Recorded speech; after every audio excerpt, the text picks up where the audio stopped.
Bien, bonsoir mesdames et messieurs. Donc, je me présente Bastien Morvan, je suis directeur adjoint de la 3DT à la province Sud, qui est la direction du développement durable des territoires. Et je suis accompagné en particulier d'Hélène Charpentier, qui agit au quotidien pour préserver, gérer cette zone humide du Grand Sud dont nous allons parler ce soir.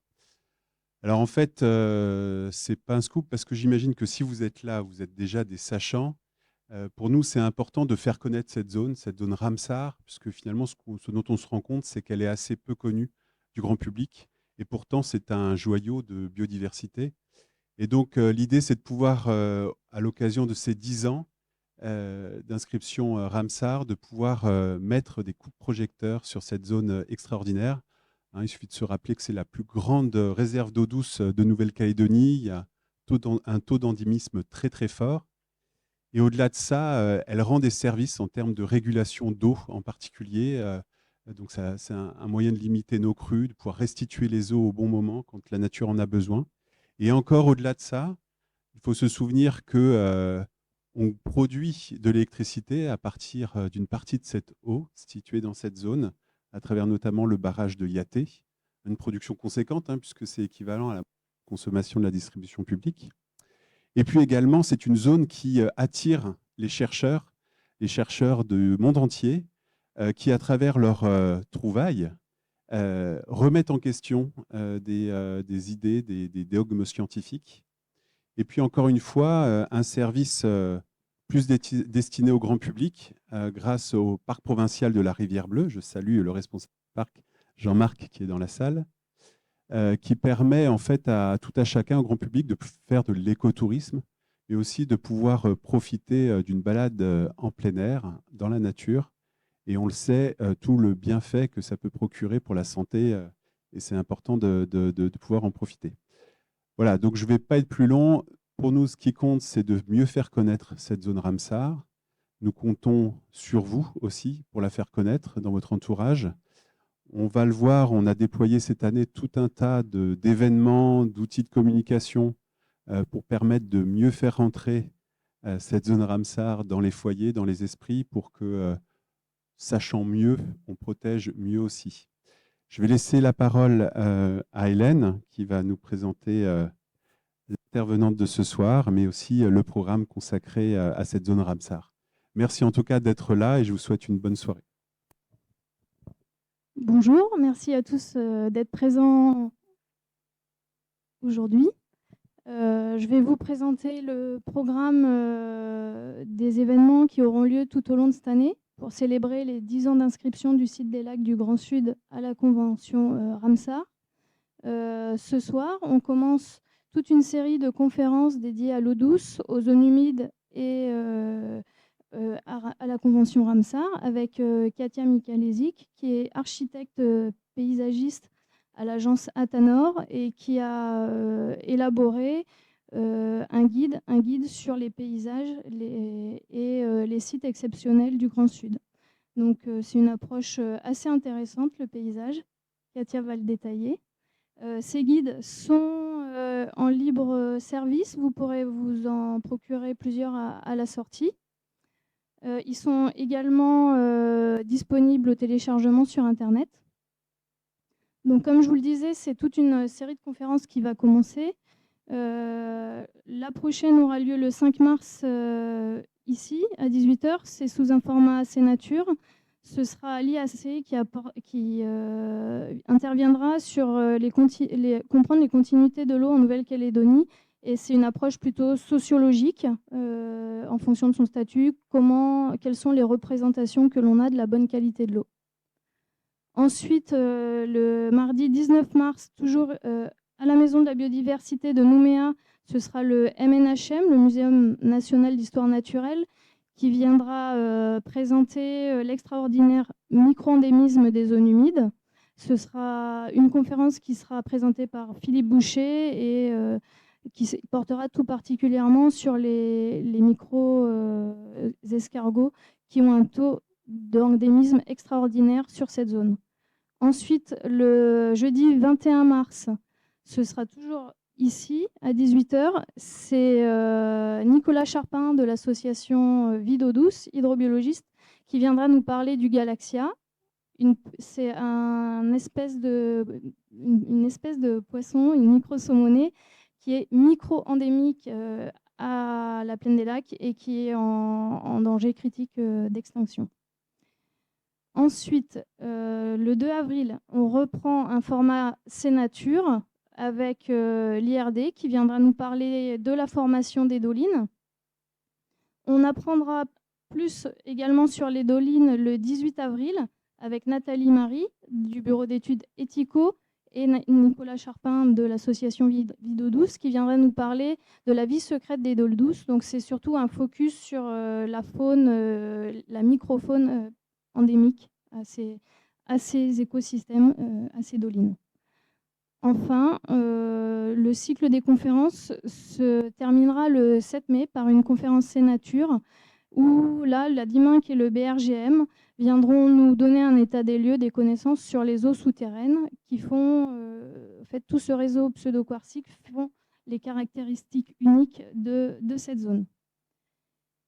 Voilà pour le cycle des conférences. Et on vous attend le 27 avril, ça tombe un samedi, au parc de la Rivière Bleue. Il y aura une journée avec une entrée gratuite et de très nombreuses activités vous seront proposées, des activités sportives, environnementales, des concerts, des activités artistiques. Et il y aura un village à entrer qui sera adapté pour les enfants et avec tous nos partenaires qui seront également présents. Voilà. Et si vous voulez en savoir plus, donc, sur le site de la province Sud, si vous tapez donc province Sud / Ramsar, vous voyez toutes ces infos. Donc ça rappelle ce qu'est l'écosystème, les caractéristiques du Grand Sud, qu'est-ce que la Convention Ramsar, les fonctions et enjeux des zones humides, les menaces. Et des documents sont à télécharger, tels l'exposition que vous pouvez observer sur les grilles actuellement sur les grilles de l'HPS, ou encore le livret qui fait l'objet de la conférence de ce soir. Voilà. Si vous avez des questions, s'il vous plaît, gardez-les à la fin de la présentation. Et voilà, je laisse la parole à Katia.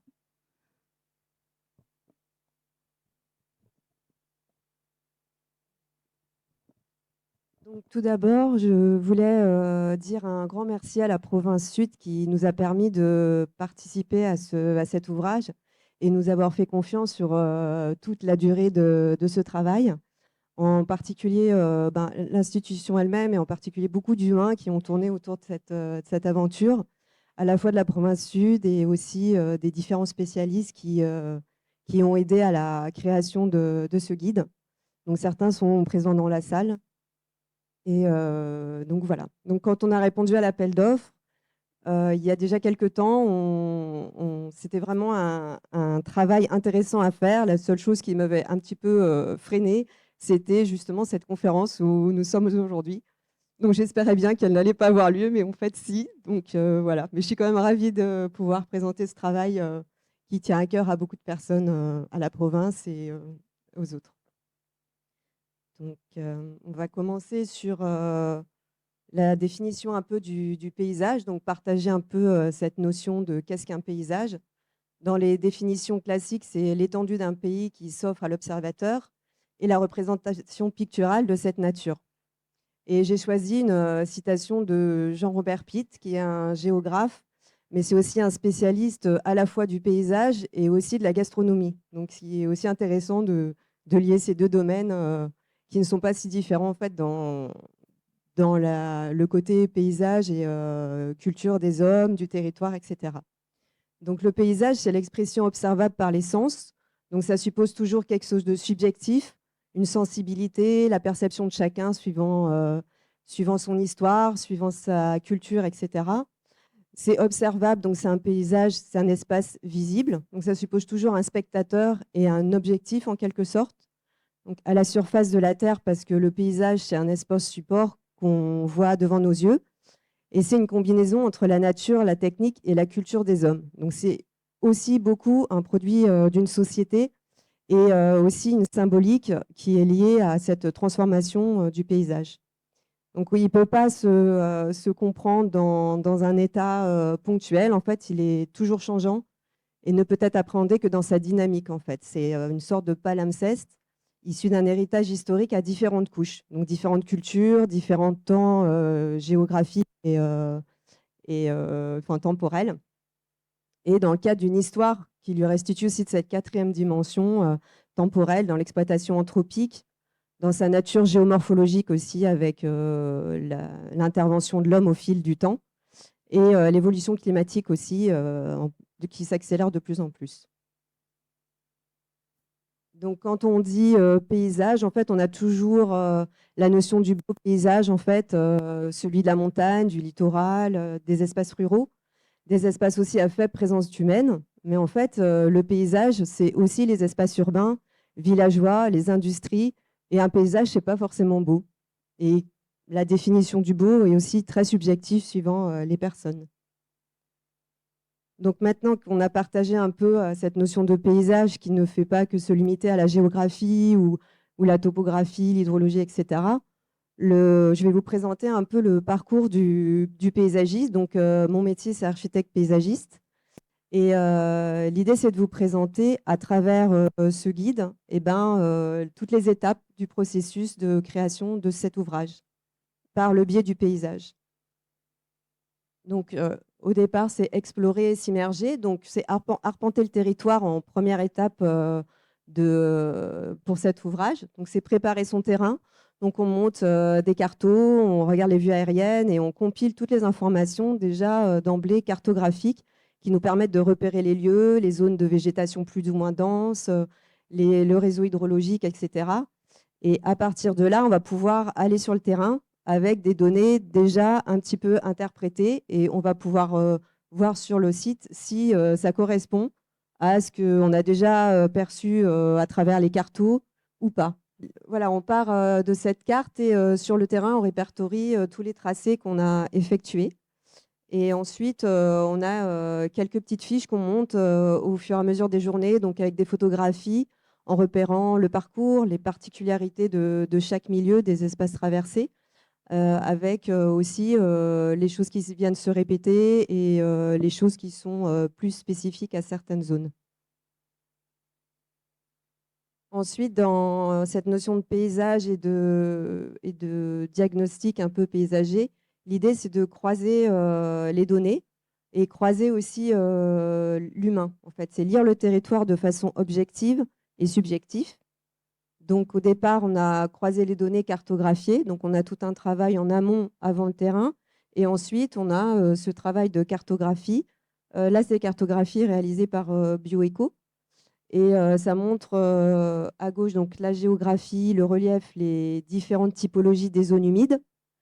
Ensuite, en haut, le réseau hydrographique, donc les lacs, les rivières et les criques. Et à droite, l'empreinte humaine, donc sur l'habitat, les routes, les pistes, l'exploitation minière et forestière. Sachant que pour ce territoire-là, c'est un peu spécifique parce qu'il y a très peu d'habitat. C'est un habitat plutôt un peu regroupé et il y a énormément de pistes, par exemple, qui sont liées à l'exploitation forestière et minière, et ce qui est vraiment une particularité de ce site du Grand Sud. Et ensuite, on superpose toutes ces cartes et on commence à avoir une lecture petit à petit qui s'annonce du paysage. Ensuite, on va croiser les regards, donc parce que le paysage, c'est aussi quelque chose de subjectif. Ça dépend de sa culture, ça dépend de sa personnalité, de son histoire, des choses qu'on a déjà vues ou pas. Donc, on va analyser et rechercher d'abord dans les écrits, donc les articles, les thèses périodiques, etc., sur aussi des études scientifiques et paysagères. Ensuite, on va rechercher aussi tout ce qui est la vision artistique pour vraiment avoir une approche sensible du paysage à travers les peintures, par exemple, et les écrivains. Ensuite, il y a les spécialistes, donc sur toutes les données assez techniques en fait et environnementales, donc hydrogéologues, de la flore aussi, les botanistes, de la vie en eau douce, de la faune, etc. Et ensuite, on rencontre les gestionnaires des sites, les institutions, organismes, etc. Donc ça peut être la province sud, ça peut être en tant que gestionnaire le parc de la Rivière Bleue aussi, l'Office du tourisme qui permet aussi de développer des choses sur ces territoires-là. l'ADCK pour ce qui était toponymie des sites. On va rencontrer les habitants et les coutumiers parce que c'est eux qui vont nous raconter l'histoire de leur paysage, celui qu'ils habitent. Ensuite, les exploitants, donc l'hébergement, restaurant, tous ceux qui font des activités sur les sites. Et aussi, là, tout ce qui a trait à la forêt et à la mine, qui est assez spécifique pour les zones du Grand Sud. Et ensuite, les usagers, donc nous-mêmes qui allons parcourir ces sites en tant que randonneurs, VTTistes, etc. Et avec tout ça, on va comprendre globalement le territoire et vraiment comprendre ce paysage dans son entièreté, en fait, avec toutes les visions des spécialistes et de ce qu'on aura regroupé. Donc après, on fait un petit check-up avec tout ça et puis on arrive à identifier des choses, des enjeux, des menaces, les atouts de chaque territoire, etc. Donc ça, c'est un peu la partie diagnostic du projet. Ensuite, c'est représenter aussi dans notre métier. Donc, c'est donner une approche sensible par l'illustration sur le paysage. Donc, je vais vous parler d'une vue en fait qui est dans le guide. Là, c'était une illustration vue du ciel. Donc, l'idée, c'était de prendre de la hauteur pour comprendre la formation des paysages.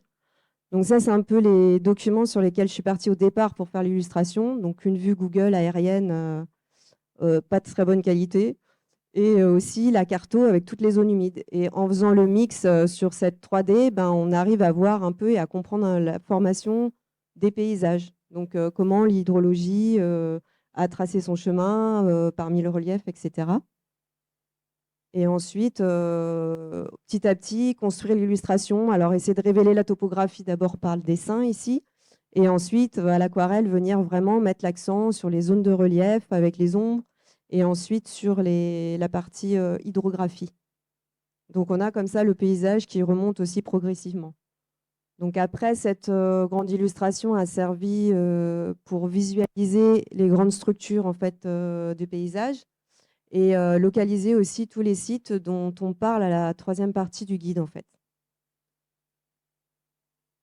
Et aussi pour comprendre la circulation. Donc là, la circulation des eaux superficielles, en particulier de la plaine des lacs, montrer un peu comment ça fonctionne sur cet espace-là et d'où part la rivière des lacs du Grand Lac avec tout le bassin versant pour aller s'écouler vers le lac de Yaté et en ayant récupéré les eaux du Cric Pernod à gauche entre-temps. Donc tout ça, après, c'est décrit dans le guide de manière plus textuelle et plus approfondie. Ensuite, il y a l'idée de l'approche là qui est un petit peu spécifique aussi pour l'idée de sensibiliser un peu le public à ces zones humides. C'était une approche sensible par l'écriture. Donc, on a décidé d'écrire des haïkus. Donc, des haïkus, c'est des poèmes d'origine japonaise qui sont extrêmement brefs et qui font appel en fait à la nature ou à une saison. Et ça célèbre l'évanescence des choses et les sensations qu'elles suscitent. Donc à travers ça, le haïku, c'est un peu comme le logo du poète en fait. C'est vraiment quelque chose qui révèle l'essence et de manière très très concise sur la chose dont on a voulu parler en fait. Donc là, la structure, c'est en 3 vers. Donc vous avez donc 3 vers avec chacune avec des syllabes bien marquées. Donc c'est en temps, c'est 5 syllabes, 7 et 5. Donc voilà, le sujet, la nature, ça peut être le paysage physique. Enfin ici pour ce sur quoi on s'est appuyé pour ces haïkus de ce projet, c'est le paysage physique, le paysage ressenti, le biotope dans lequel évolue la faune par exemple. Les spécificités de l'endémisme, qu'il y a un très très fort taux d'endémisme dans le Grand Sud, et essayer de le mettre en valeur aussi à travers ces haïkus sur la faune, la flore, etc. Et le but, c'est de sensibiliser à la beauté de ce monde, à la fragilité, au mystère et à la rareté aussi. Pardon. Et là, je vous ai mis un petit exemple de haïku. Donc, c'est concernant le bois bouchon, qui est une espèce extrêmement menacée du Grand Sud. Et dans ce mini-texte, en fait, on arrive à parler du caractère très ancestral de ce bois bouchon. Sa particularité qui croit les pieds dans l'eau parce que vraiment, il a une capacité à respirer tout en étant quand même dans l'eau. et léger et ancré parce qu'il il résiste vraiment à tous les flots des rivières parce qu'il est souvent en bordure de rivière. Et le léger par rapport à son bois qui est extrêmement léger. Donc on arrive comme ça à mettre l'accent sur des choses très importantes de chaque élément de nature qu'on a souhaité décrire. Donc là, c'est deux petites pages de présentation pour montrer un peu le travail de recherche sur Saïkou. Donc l'idée, c'était de définir un peu d'abord le sujet. Donc on a un sujet photographié, donc ici, c'est la doline. Et l'idée, c'est de définir qu'est-ce qu'une doline. Donc c'est une cuvette à fond plat, le fonctionnement, ses particularités, etc. Et avec tous ces petites définitions et particularités, eh ben, on crée le haïku. Donc après, on a toute la recherche sur la structure vraiment en syllabes de chaque élément. Donc voilà, l'idée c'est de compter les syllabes, d'essayer de trouver quelque chose qui soit poétique et très très parlant sur ces dolines. Donc là, c'est énigme en coulisses, douce éponge intermittente. Donc on met vraiment l'accent sur le côté mystérieux de la circulation souterraine qui crée les dolines. Ces dolines, elles ont vraiment un rôle très important dans le fonctionnement écologique des zones humides, puisqu'elles sont des endroits de rétention. En fait, elles permettent après de relarguer les eaux une fois qu'elles redescendent, ce qui évite les inondations. Et intermittentes parce qu'elles sont temporaires. Elles ne sont pas toujours en eau. Donc ça, c'est aussi le mystère de ces dolines. Donc là, un deuxième petit aperçu avec le Galaxias. Donc, comme disait Hélène tout à l'heure, c'est un poisson micro-endémique à la rivière des Lacs, enfin la plaine des Lacs. Et l'idée, c'était de montrer en fait la menace qui pèse sur ce poisson. Et en particulier avec l'introduction du black bass qui a été introduit par rapport pour la pêche. Et ce poisson a développé d'autres systèmes et donc il sort la nuit pour aller chercher sa nourriture. Donc là, c'était le haïku, c'est qu'étant son dîner, concurrence déloyale par rapport à ce black bass et entre autres, et de dire que c'est un poisson menacé et de mettre l'accent en fait sur sa rareté et sur sa, bon, j'espère pas, disparition. Voilà. Ensuite, donc, sensibiliser le public. Donc, on a créé une exposition qui mêle photographie et poésie. Donc, l'idée, c'était de montrer cette diversité sur la plaine des Grands Lacs et le PPRB et les particularités du Grand Sud. Donc, on avait une série de 12 posters. L'idée, c'était de trouver des sujets qui montrent à la fois les paysages, qui montrent l'endémisme, la faune, la flore, etc. Et de choisir quelques éléments phares en fait, des particularités de ce Grand Sud. Donc là, vous avez un panel des 12 expos. Et l'idée, c'était d'avoir une présentation très sobre qui mette en valeur la photographie. Et ensuite, vous avez le haïku qui accompagne la photo et avec le nom des auteurs, photographie haïku et les logos de la province sud et de Ramsar. Donc l'affichage qui est un support de sensibilisation pour le grand public. Donc là, c'était il y a 2 ans sur les grilles de la province sud. Et aujourd'hui, ben, voilà, quelques temps plus tard, on repart avec cette exposition plus décrite, voilà, dans un ensemble de choses qui sont mises en place beaucoup plus importantes pour marquer les 10 ans de Ramsar. Donc ça, vous l'avez sur le site de la province sud, sur le site qu'Hélène vous a montré tout à l'heure. Ensuite, c'est composé, donc c'est la forme et le contenu de l'ouvrage. Donc on est parti sur un format carré en recto verso, un format d'édition pour affirmer ce côté livret, ouvrage et pas un rendu comment dire, sur une plaquette A4 de dossier un peu administratif. Donc le fond, on l'a divisé en 3 parties. On a la première partie en préambule sur les zones humides, donc la définition, le label Ramsar et la valeur, la fonction, les rôles et les enjeux des zones humides. Ensuite, en deuxième partie, c'est la lecture du paysage. Donc, comment se sont façonnés ces paysages à travers le temps, avec l'intervention humaine. Et ensuite, on va parler des différentes typologies de zones humides. Parce qu'il y en a plusieurs. Il y a des zones qui sont statiques, d'autres qui sont mouvantes, etc. Donc, on va regarder les caractéristiques et les intérêts de chacune. Et ensuite, répertorier la flore et la faune typiques, mais en restant très, très synthétique sur ces aspects-là pour parler essentiellement du paysage. Ensuite, on a la dernière partie, c'est sur les sites. Donc, on va avoir les sites décomposés en 3 secteurs, donc le parc de la Rivière Bleue, le lac de Yaté et la plaine des lacs. Ensuite, pour chaque site, on verra après, je vais vous montrer des petits exemples de pages. On a une photo, des caractéristiques intérêts, un petit picto de localisation pour toujours savoir où vous êtes par rapport à cette zone Ramsar, et un encart pour apporter des informations supplémentaires, patrimoine, culture, toponymie, adaptées à chaque fois au site en question. Donc, dans l'interprétation du paysage, on part en fait, on ne va pas d'abord partir de l'histoire ou comment dire, de la formation géologique, etc. On va vraiment partir de ce qu'on a sous nos yeux. Donc, on va interpréter le paysage à travers ce qu'on voit d'abord. Donc, on observe et après, on décrit. Donc là, on dit on a un socle rouge qui semble dur, une végétation basse, éparse. On a vraiment l'œil qui file. On a le filet d'eau avec une cascade. Et ensuite, on voit quel effet ça produit. Donc, on va avoir un paysage contrasté, puis un horizon qui est vraiment lointain à perte de vue sur ces espaces-ci. Et cette sensation de fraîcheur et de bruit de l'eau, qui est vraiment la partie sensible du paysage et du vécu de chaque personne. Et ensuite, on explique en fait pourquoi, comment s'est formé ce paysage et qu'est-ce qui en a découlé. Et voilà. Donc, sur le type de végétation aussi, de l'adaptation de cette végétation par rapport à son socle de départ. Et d'où vient cette eau, en particulier là pour la cascade, et comment elle circule, l'hydrologie, etc. Donc là, on a une petite page d'exemple sur justement cette lecture du paysage. Donc ici, c'est sur les chutes de l'Oasis. Donc on a voilà, cette photo, après le texte descriptif de cette partie, de cette image, la localisation et toujours le petit précis historique et culturel.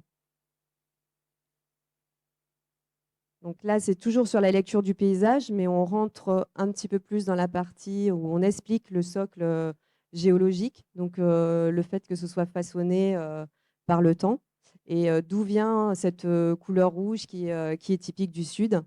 Et on décrit un peu les différentes pierres et la composition du sol.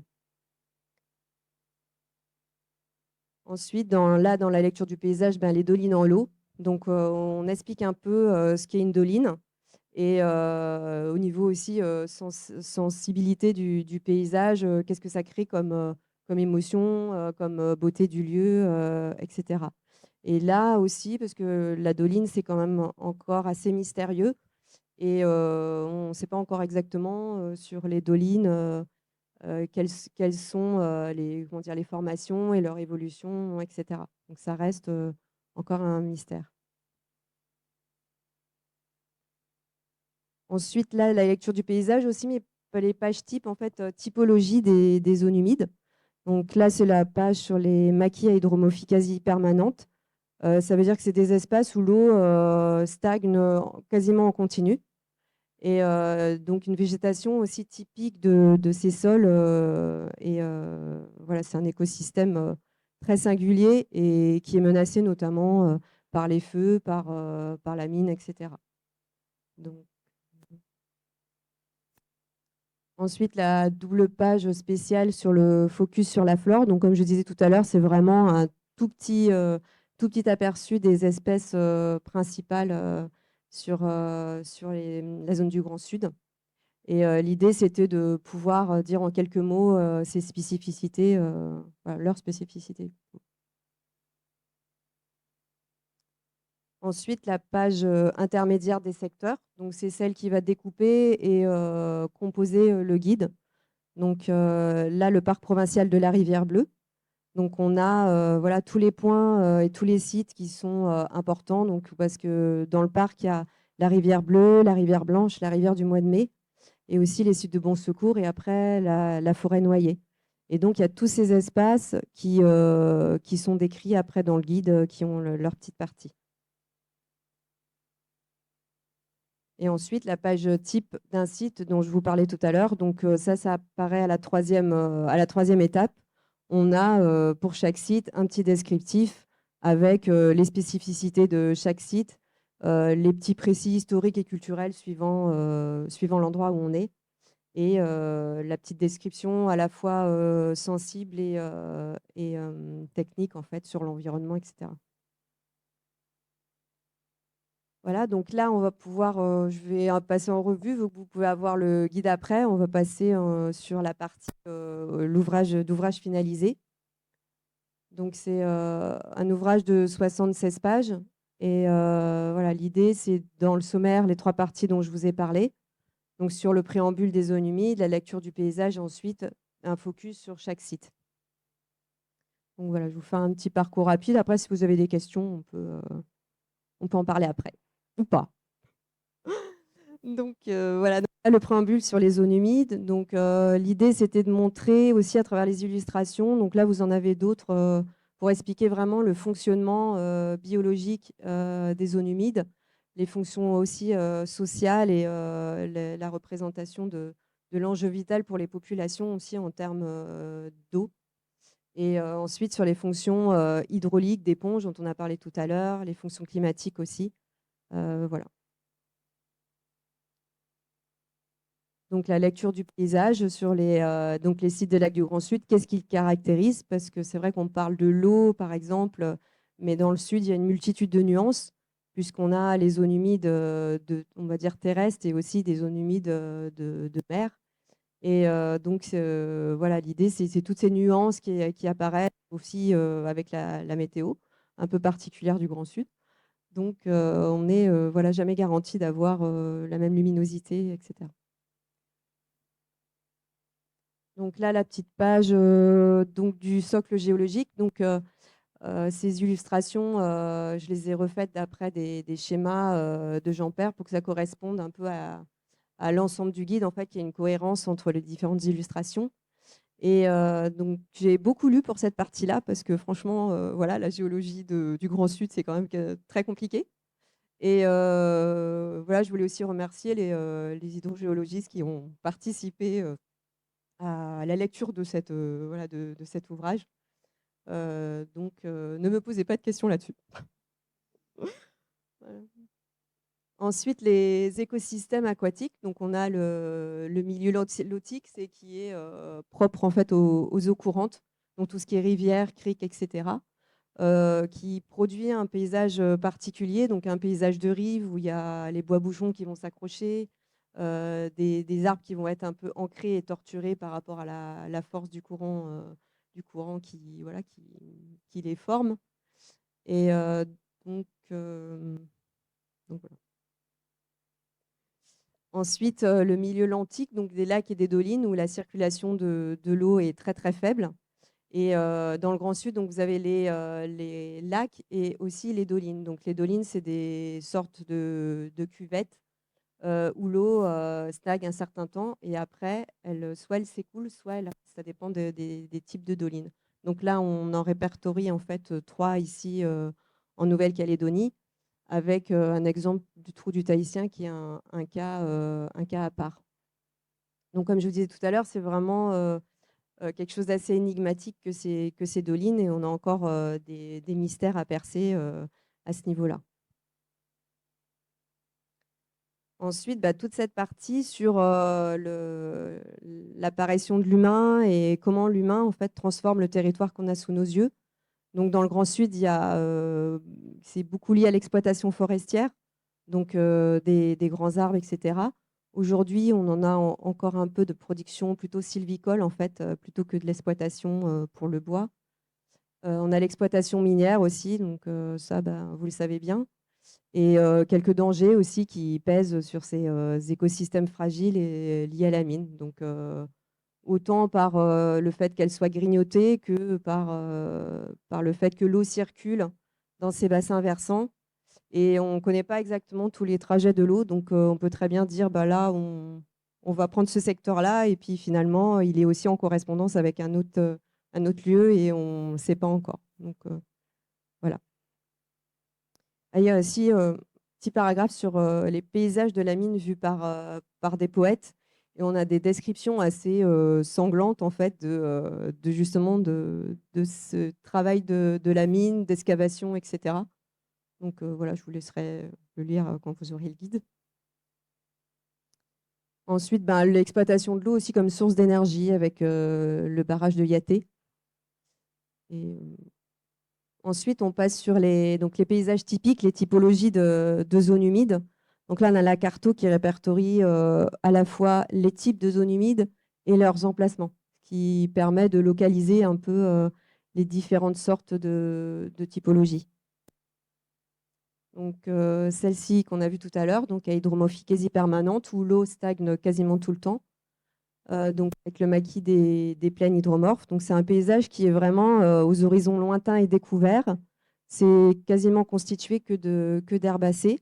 Mais autrefois, c'était un paysage arborescent. Et puis au fil voilà, des feux, etc., c'est devenu de ces espaces avec que des herbacées.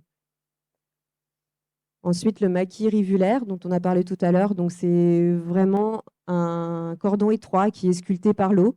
C'est un biotope très original, mais qui est aussi menacé à la fois par la mine et puis parfois par les promeneurs qui ne font pas très attention, par exemple, aux zones de baignade aussi, parce que les bois-bouchons, c'est très sensible. Et il en reste peu sur cette zone. Et voilà, ils sont vraiment endémiques de cette zone. Voilà. Après, le groupement végétal des dolines aussi, il y a des espèces qui sont plus spécifiques qu'on retrouve quasiment que dans les dolines, dont cet hériocolon qu'on voit qui pousse sous l'eau. Donc, il supporte vraiment des phases immergées et voilà, avec les petits pompons blancs. Et après, les maquis hydromorphies temporaires, on les reconnaît parce que à ce niveau-là, il y a des arbres qui commencent à se constituer. Comme ils sont moins soumis à une hydromorphie permanente avec des sols qui sont saturés en eau, ça peut laisser la place à la pousse des arbres. Donc la page sur la flore qu'on a vue tout à l'heure.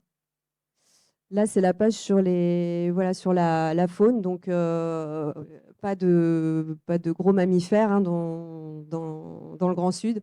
On a vraiment une faune très discrète, donc c'est des petites bêtes, des oiseaux et des poissons. Donc on a vraiment comment dire, une faune très typique aussi et très rare, puisqu'il y en a qu'on a redécouvert très récemment et qu'on n'avait pas vu, par exemple, depuis 130 ans, là, comme le coléoptère que vous voyez en haut. Donc, et puis, c'est très difficile de les trouver. Il faut vraiment s'immerger un petit bout de temps et se faire l'œil voilà, pour les dénicher. Ensuite, voilà la page, la troisième partie sur les différents sites. Je vais vous passer, voilà, donc découpé en 3 parties. Là, le parc provincial de la Rivière Bleue. Donc, en expliquant que c'est un parc à multifacettes, puisqu'on a des zones humides, on a aussi des zones forestières très intéressantes. Et on a une faune aussi typique avec le cagou, qui est vraiment un oiseau qui a pu être préservé justement par le parc. Donc, ce parc de la Rivière Bleue se découpe en plusieurs parties. Donc là, c'est la haute Rivière Bleue. Donc, c'est vraiment un cordon encaissé et on a vraiment peu d'espace visible. On est à chaque fois vraiment dans le paysage, mais on a très peu de visuel sur le lointain. Donc, on est toujours encaissé dans des milieux humides. Ça crée vraiment une ambiance très couverte, fermée. Ensuite, la Rivière Blanche, c'est tout l'opposé.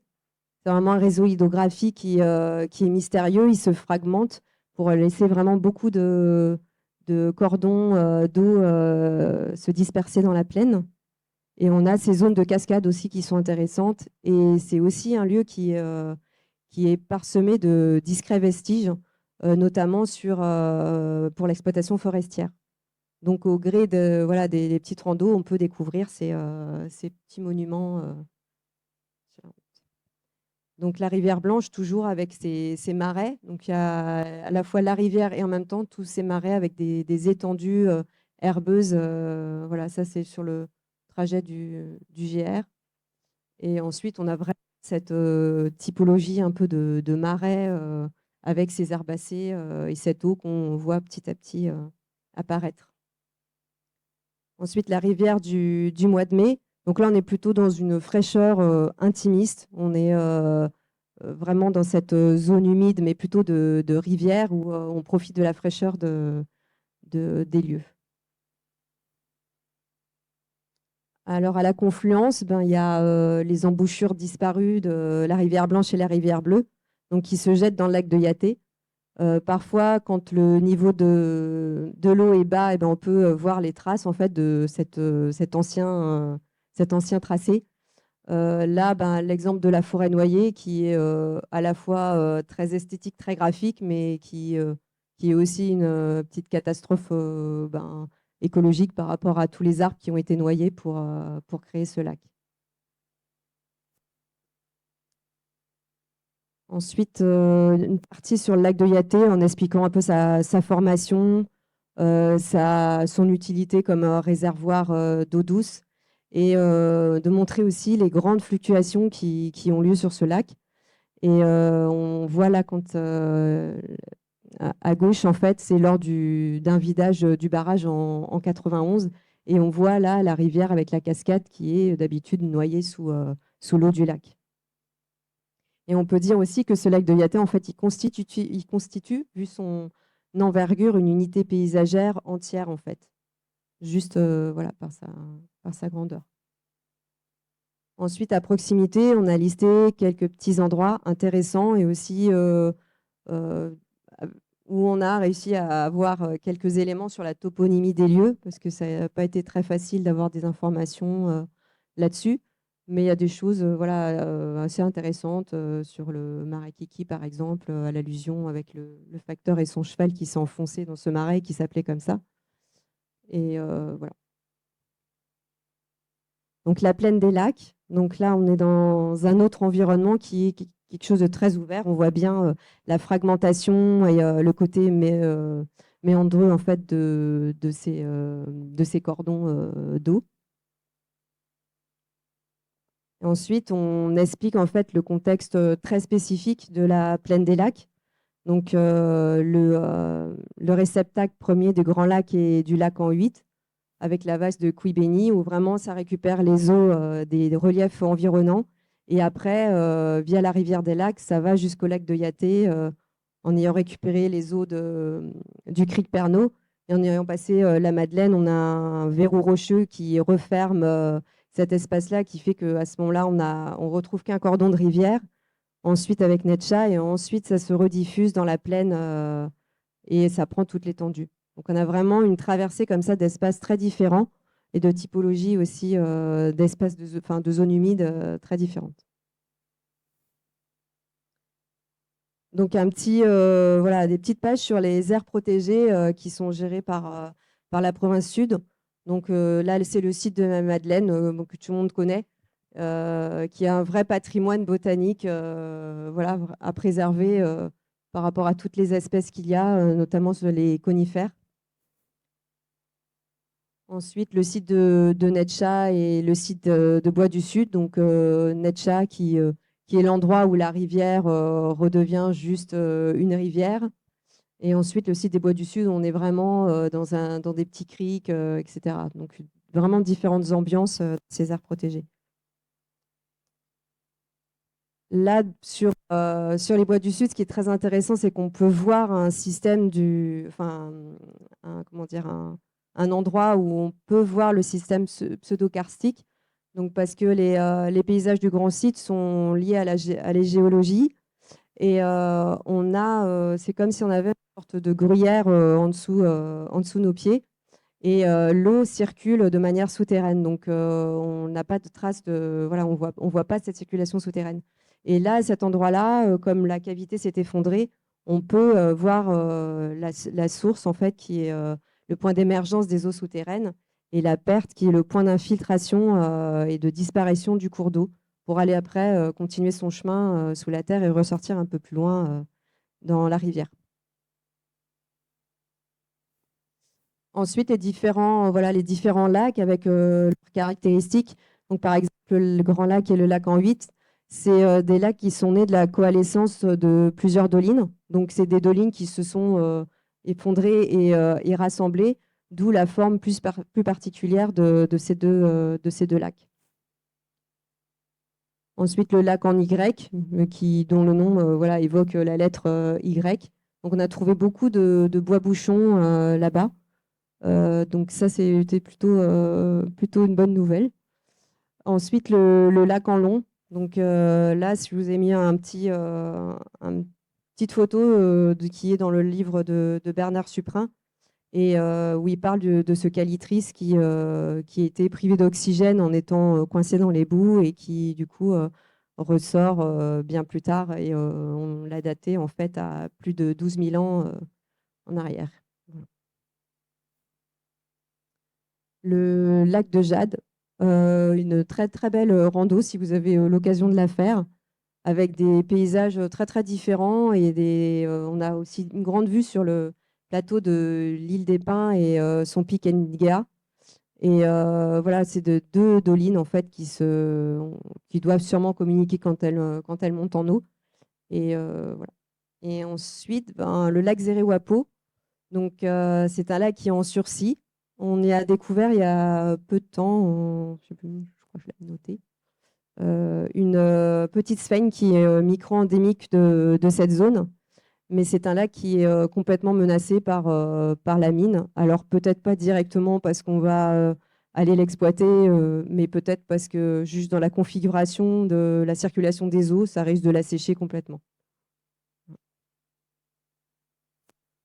Après le lac du Col, où on voit que dans une nature, on n'est pas si perdu. On a quand même la trace de l'humain avec ce canal qui est artificiel et qui a été creusé dans la roche en fait, pour faire circuler les eaux vers le barrage de Yaté.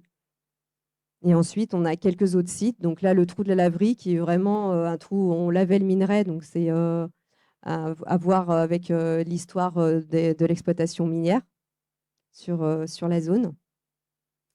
Et ensuite, pareil pour le site de la capture du déversoir et le trou des cobaleurs. C'est vraiment lié à l'exploitation des minerais. Donc là, pour les trous des cobaleurs, c'est pour le cobalt.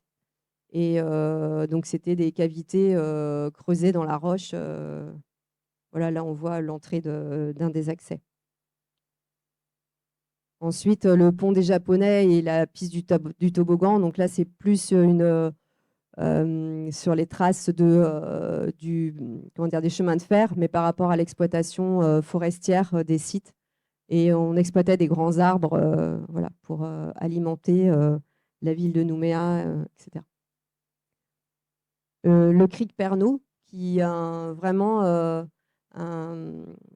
un cric où vous avez une plaine très très grande avec des paysages comme ça à perte de vue, qui est complètement gorgée d'eau. Et c'est une zone qui est très intéressante, mais qui est en dehors du périmètre Ramsar, puisqu'elle fait partie de la... je ne sais plus comment on appelle ça. Par rapport à l'exploitation de la mine, en fait. Donc, elle aussi, voilà, c'est une zone qui peut être en danger par rapport à ça. Et son nom, en fait, vient de la boisson alcoolique de la marque Pernod. Et la cascade Camille, je ne sais pas si parmi vous, il y a des gens qui la connaissent, mais c'est vraiment aussi une très belle rando, assez accessible, et on a vraiment un écrin en plein milieu voilà, des reliefs environnants. Ensuite, la cascade Wadiana, qui est vraiment, donc, elle, sur la côte, avec aussi toute cette référence au passé minier, en particulier avec les Japonais. Et ensuite, on termine par Prony. Alors, Prony, une histoire d'eau, parce que c'est à la fois un lieu privilégié, une mer intérieure où les bateaux trouvaient abri, en fait, par rapport au vent et aux marées. Et c'est aussi une histoire d'eau par rapport à ce qui se passe de manière souterraine, parce qu'on a des sources thermales qui sont parfois visibles, parfois invisibles. Donc là, vous avez la source qui est à gauche, qu'on découvre à marée basse. Et ensuite, la source aménagée par la province sud. Et l'aiguille de Prony, qui reste une curiosité unique au monde, en fait. Et voilà. Et par rapport à Prony aussi, une histoire de forêt, donc une histoire de forestière du Bagne. Et petit à petit, c'est aussi aménagé pour pérenniser la mémoire du lieu. Donc voilà, j'ai terminé. pense. Ouais, c'est sûr.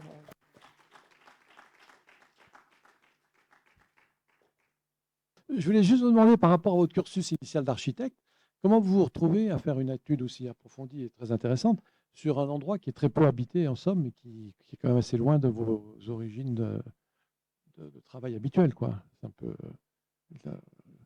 bon, voilà.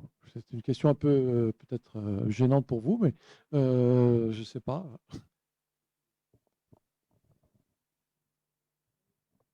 Donc, ça fait quelques années déjà et c'est une formation d'architecte paysagiste. Donc, j'ai d'abord travaillé un petit peu en métropole et là, ça fait 12 ans que je suis en Calédonie. Donc, il faut savoir qu'après, le métier d'architecte paysagiste, c'est on peut travailler sur des projets d'espace public, donc en maîtrise d'œuvre. Par exemple, ça peut être des places publiques, des jardins, etc. Et après, on a une autre partie qui est assez méconnue en fait de notre travail, qui est des études paysagères et aussi de valorisation du paysage mais sous l'approche sensible en fait du territoire. Donc oui, oui, oui. Oui, on intervient vraiment. La formation de paysage, c'est à la fois sur le paysage rural, entre guillemets, parce que c'est un petit peu difficile de limiter ça à ça, et aussi urbain. Donc, il y a vraiment tous les domaines et toutes les échelles territoriales, parce qu'on va vraiment du grand territoire, comme là, par exemple, pour le Grand Sud, et jusqu'à la micro-échelle du jardin privé, par exemple. Donc, Oui, donc je revenais à ce que je voulais vous demander plus précisément. Par rapport à l'architecture, vous avez normalement une approche dans laquelle l'humain est essentiel quand même. Même dans vos paysages ruraux, par rapport à des infrastructures qui ont existé dans les campagnes. Là, l'approche n'est pas du tout en rapport avec les populations locales. C'est vraiment purement naturaliste, c'est-à-dire c'est une approche qui est écologiste, je dirais, mais pas tellement architecturale. Enfin, c'est une petite question parce que j'étais un petit peu intrigué que ça, bon, c'est très bien de faire cette étude, hein, que ce que vous l'ayez fait vous au lieu d'autres professionnels, mais c'était un petit peu mon étonnement quand même par rapport à tout ça. C'est-à-dire qu'il n'y a pas, pour moi, je ne vois pas de rapport avec l'architecture là dans tout ça. Mais après, je me trompe peut-être. Je sais pas. J'ai peut-être une vision très étriquée de l'architecture, hein, mais parce que, en fait, mon diplôme, c'est architecte paysagiste. Et je ne suis pas architecte, je suis vraiment, on va dire, paysagiste. Donc, moi, ce qui m'intéresse, c'est vraiment les milieux, ça peut être les milieux humains. Donc, ça pourrait très bien être une étude, je ne sais pas, en pleine ville. Et c'est aussi les milieux qui sont complètement naturels. Mais c'est fait partie de mon job, mais cette partie, elle est très méconnue, on va dire, du grand public, parce qu'on n'a pas l'habitude de faire appel, et encore moins ici, c'est beaucoup plus développé en métropole qu'ici, mais voilà. Donc c'est un cursus en 6 ans aussi, comme les architectes, mais c'est pas du tout les mêmes cours, en fait, qui sont dispensés. Je sais pas si ça répond. en tout cas, c'est une présentation très intéressante d'un milieu qui semble très désertique, parce que vous y êtes allé très nombreuses fois, on rencontre rarement du monde, il faut être très honnête dans ces paysages, et c'est très riche, en fait, il y a plein de choses, et c'est extrêmement intéressant, effectivement, il y a de très nombreuses expéditions et promenades à faire dans beaucoup d'endroits différents qui sont très, très variés. Voilà, merci pour cette présentation. Ouais, juste une remarque, c'est pas tant une question, mais sur l'approche qui a été conduite. Ce qui, je trouve, à souligner, c'est que, et c'est un constat qu'on fait nous en interne, quand on essaye d'intéresser le grand public à ce sujet, ça devient compliqué là. Ce qui devient assez compliqué, c'est qu'en fait, on a du mal à faire entrer le grand public dans ces zones-là. Et bien souvent parce qu'en fait, on l'aborde sous un angle très scientifique, avec des espèces végétales, animales, en plus souvent sous leur nom scientifique. Et c'est vrai que ça peut constituer un peu une barrière qu'on peut souligner dans cette démarche, que plus qu'à la raison, on parle plutôt au cœur finalement, puisque on va regarder le paysage sous un angle un peu artistique, et puis petit à petit, on va observer les émotions que ça produit en nous, et puis on va pouvoir s'intéresser derrière, comme ça a été exposé, aux raisons géologiques qui ont formé ce paysage. Et c'est vraiment intéressant comme démarche parce que elle vient un peu sous un autre angle, plus celui de la sensation et des sentiments, toucher finalement cet environnement qui est essentiel à notre quotidien, quoi. Voilà, c'était juste ce point-là que je voulais souligner.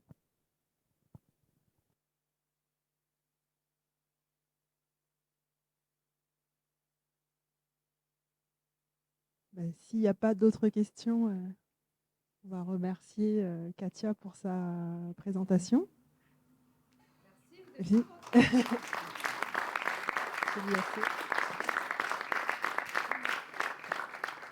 Et puis, on vous donne rendez-vous pour le 5 mars sur les discontinuités de l'eau et la gestion de l'eau en Nouvelle-Calédonie, donc par l'IAC, le 5 mars, ici à 18 h. Donc, merci à tous et je vous souhaite une bonne soirée et à dans un mois. Ah oui, n'oubliez pas, pour ceux qui n'en ont pas pris, vous pouvez vous servir en ouvrage mis à disposition sur la table.